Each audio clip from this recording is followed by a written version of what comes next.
اعوذ باللہ من الشیطان الرجیم بسم اللہ الرحمن الرحیم ویلکم ٹو نیو کے ایجوکیشن 9 انگلش میں یونٹ نمبر 6 نصر الدین اس کا سبق جاری ہے۔ اس میں قصہ نمبر 2 ہے۔ A farmer brought a letter to Nasr Uddin and requested him to read it for him۔ ایک کسان نصر الدین کے پاس ایک خط لایا اور اس سے درخواست کی کہ وہ اسے پڑھ دیں۔ نصر الدین wanted to be excused, saying that he could not do so because he was illiterate۔ نصر الدین نے معذرت کی اور کہا کہ وہ یہ نہیں کر سکتا کیونکہ وہ ان پڑھ ہے۔ The farmer said, "You are wearing such a big turban and still cannot read a letter۔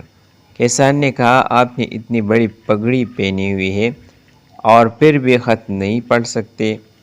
Nasr Uddin placed his turban on the head of the farmer and said, "Now you have the turban on your head, read the letter۔ نصر الدین نے اپنی پگڑی کسان کے سر پر رکھ دی اور کہا اب تمہارے سر پر پگڑی ہے، خط پڑھو۔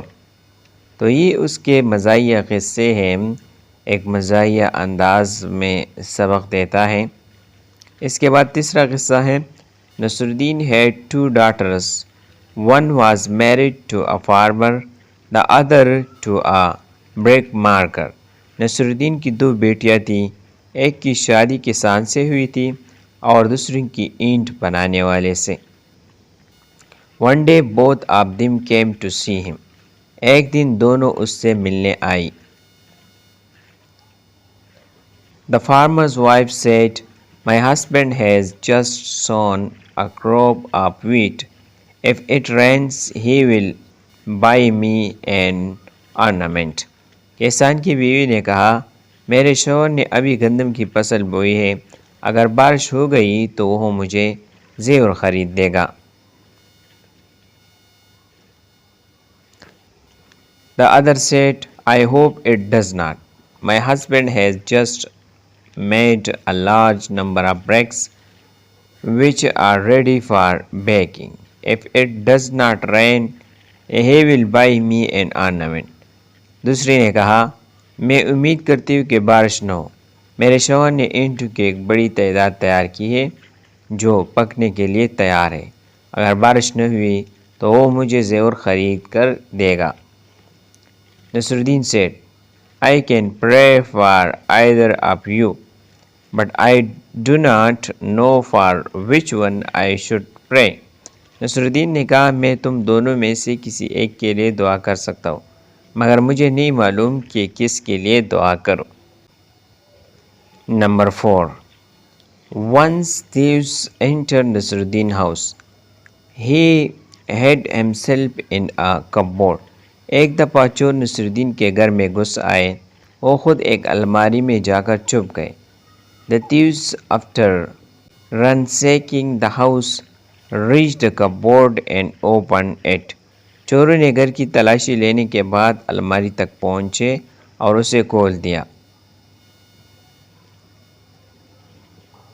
They asked him why he was hiding himself here۔ انہوں نے اس سے پوچھا کہ وہ یا کیوں چھپا ہوا ہے۔ نصر الدین answered, "Because of shame that there is nothing worthy of you in my house۔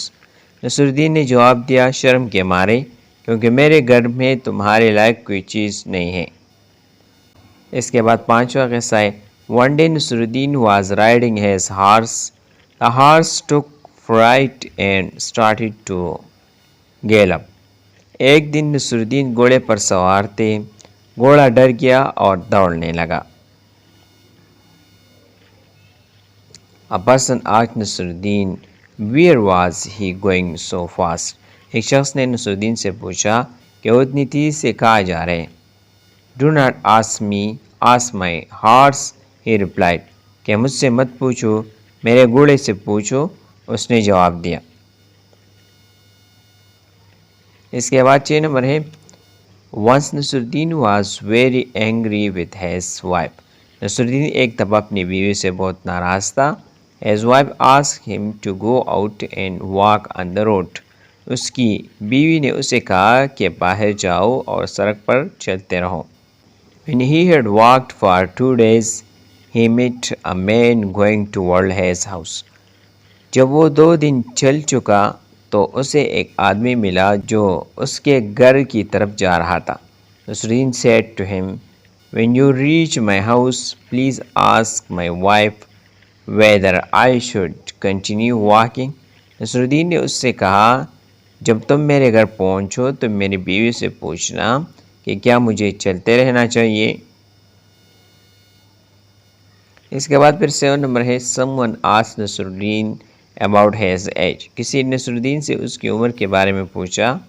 He answered, 3 years older than my brother. اس نے جواب دیا، میں اپنے بھائی سے 3 سال بڑا ہوں۔ How? The man asked.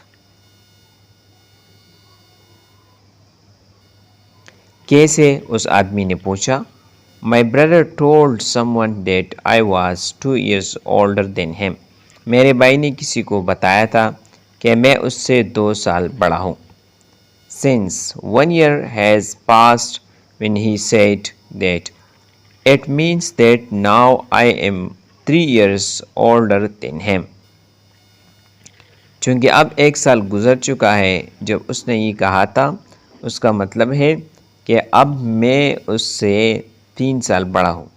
If I grow at this rate, I shall soon be his grandfather. اگر میں اسی رفتار سے بڑا ہوتا رہا تو جلد ہی میں اس کا دادا بن جاؤں گا۔ Number 8. نصرالدین went to see a rich man. Give me some money, he requested. مجھے کچھ پیسے دو، نصرالدین ایک امیر آدمی سے ملنے گیا اور کہا۔ The rich man asked why. امیر آدمی نے پوچھا کیوں؟ نصرالدین said, I want to buy an elephant. نصرالدین نے کہا کہ میں ایک ہاتھی خریدنا چاہتا ہوں۔ If you have no money, you can't afford to keep an elephant, replied the rich man. امیر آدمی نے جواب دیا، اگر تمہارے پاس پیسے نہیں ہے تو تم ہاتھی رکھنے کی استطاعت نہیں رکھتے۔ I came here, said نصرالدین, to get money, not advice. نصرالدین نے کہا، میں یہاں پیسے لینے آیا ہوں، نصیحت لینے نہیں۔ اس کے بعد پھر 9 نمبر ہے نصرالدین climbed into someone's kitchen garden and started filling a sack with everything that he could lay his hands on. نصرالدین کسی کے سبزی باغ میں چڑھ گیا اور جو کچھ ہاتھ لگا وہ تیلے میں بھرنے لگا۔ The gardener saw him and came running. What are you doing here? He asked. مالی نے اسے دیکھا اور دوڑتا ہوا آیا اور پوچھا، تم یہاں کیا کر رہے ہو؟ I was blown here by a wind, replied نصرالدین. نصرالدین نے جواب دیا، میں ہوا کے جھونکے سے یہاں آ گیا۔ And who uprooted the vegetable? asked the gardener.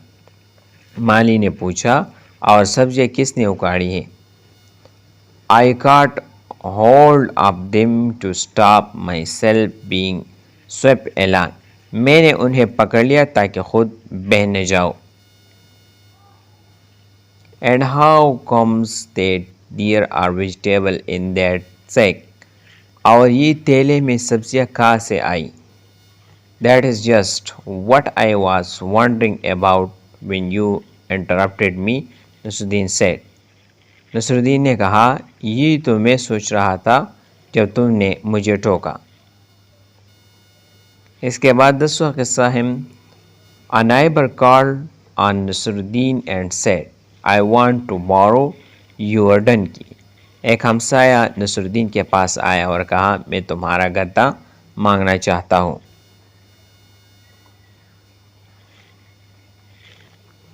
I'm sorry, said نصرالدین, but I have already lent it out. نصرالدین نے کہا، معاف کرنا، لیکن میں اسے پہلے ہی کسی کو دے چکا ہوں۔ As soon as he had spoken, the donkey brayed. جو ہی اس نے یہ کہا گدے نے آواز نکالی. The sound came from نصرالدین's stable. یہ آواز نصرالدین کے استبل سے آئی. But نصرالدین I can hear the donkey in there, the man said. آدمی نے کہا لیکن نصرالدین میں گدے کو اندر سن رہا ہوں. As he shut the door in the man's face, نصرالدین said with dignity. جب نصرالدین نے دروازہ اس کے منہ پر بند کیا تو وقار کے ساتھ کہا A man who believes the words of a donkey in a reference to my words does not deserve to be lent anything. جو شخص میری بات کے بجائے گدے کی بات پر یقین کرتا ہے وہ کسی چیز کے لائق نہیں کہ اسے کچھ دیا جائے.